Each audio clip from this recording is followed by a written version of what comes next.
What's up, everybody? Paco here, and marriage is awesome. It's also really hard and really confusing at times, but today we're sitting down with Chuck Moore. Chuck has been married for 42 years. He's a marriage coach, and he's gonna give us some expert advice on how to do marriage and do it well.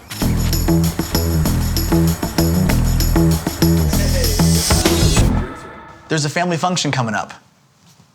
Is your mom coming?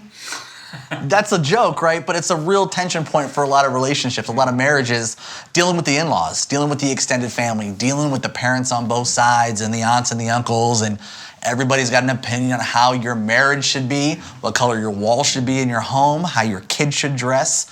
How do you deal with that tension that comes with two families trying to figure this thing out?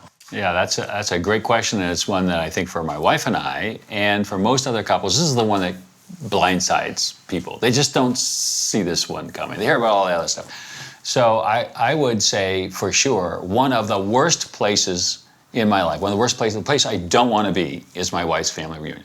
That to me is death itself. And the reason is, and I can give you an example. The first time I went to a wife's family reunion, I mean, all these people are in there. The first thing that hits me is, who are these people?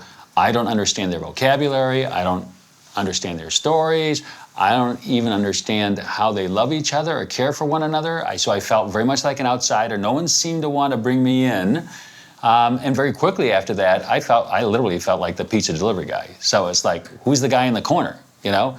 Even my wife just became the child who is still seeking the affirmation of her dad, the child who is still seeking to be seen by her mom and trying to figure out her relationship with her two siblings. And so she left me, and I felt like she didn't even know me. So somebody had said, who's this guy? My wife would have said, yeah, you just tip him, let him go, he's fine. So after a while, I'm like, what's with this? I'm confused, I'm angry, and I'm feeling nothing but rejection and deep frustration. And although I'm talking about an entire family reunion, I think as soon as somebody's parents walk into your home, you're there. I mean, it's a microcosm of what actually happens as you begin to navigate what role is the role I'm going to choose to be. And unconsciously, what most of us do. When my parents walk into the room, unconsciously, I try to become the 8-year-old who was still at home, who still had ways of loving and being submissive to my parents.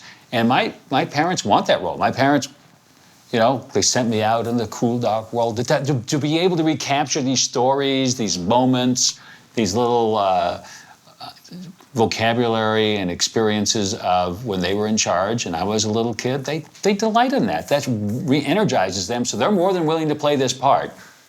And it leaves our spouse wondering, what is going on and why do I feel like I don't even belong? So, I think this is what happens.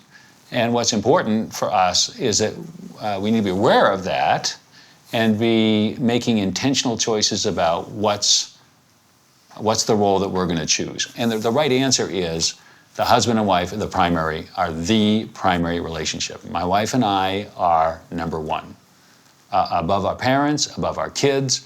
So if you believe the Bible is a book of wisdom or God-inspired, 3 times in the Bible, it is clearly said a man shall leave his father and mother and become one with his wife, leave and cleave. And I think that's said 3 times for a reason, because we needed to hear it.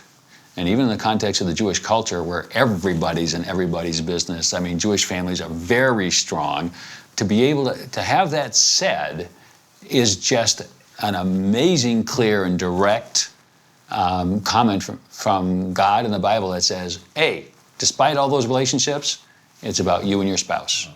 That's the primary relationship, and that's where the focus needs to be first. So we had to sort this out with my parents and with my wife's parents, and the thing that happens is you think you've got it sorted out, if you ever get there, and then you start having children, and then it erupts all over again, because now my parents have their way of bringing up a child, my wife has theirs, we've got ours, and they will find all sorts of creative ways to get their culture superimposed on ours, to judge, to be angry and frustrated. So we have to go back again and again and again to talk about who are we, how do we love each other first, and how do we put boundaries around ourselves in these situations with our parents. Yeah.